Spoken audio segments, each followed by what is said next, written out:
मातृभूमी जिथे जन्मले मी, नमो आर्यभूमी जिथे वाढले मी, नमो धर्मभूमी ज्याच्या कामी पडते माझा सदा नमामि. परमपवित्र माझ्या या मातृभूमीला नमस्कार. सन्माननीय व्यासपीठावर जमलेले माझे सर्व शिक्षक, मी आरती सुगळे आज तुम्हाला एक आशा मानवतेबद्दल बोलणार आहे, ज्याचा मला तुम्हाला नाही संपूर्ण देशाला अभिमान आहे. छत्रपती शिवाजी महाराजांची जयंती आज महाराष्ट्रात नव्हे तर महाराष्ट्राच्या बाहेर संपूर्ण देशात व देशातच नव्हे तर जगाच्या कानाकोपऱ्यात उत्साहाने साजरी होत आहे. छत्रपती शिवाजी महाराजांचा जन्म 19 फेब्रुवारी 1630 रोजी पुणे जिल्ह्यातील जुन्नर शहराजवळ असलेल्या शिवनेरी किल्ल्यावर झाला. शिवनेरी किल्ल्यावरील शिवाई या देवीमुळे माता जिजाबाई यांनी त्यांचे नाव शिवाजी असे ठेवले.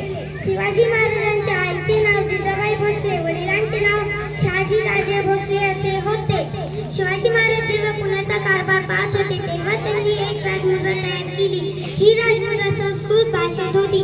प्रतिभचंद्र लेखे व वधिष्णु विश्ववंदिता शासनो शिवशस्या मुद्रा भद्राय राजते. या राजमुद्रेचा अर्थ असा की जोपर्यंत प्रतिपदेचा चंद्र वाढत जातो आणि साऱ्या जगात वंदनीय होतो तसेच शहाजीचा पुत्र शिवाजीची ही राजमुद्रा वर्धित आहे, लौकिक वाढत जाईल.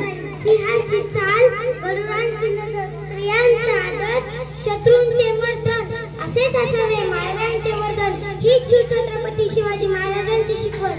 जय जिजाऊ, जय शिवराय.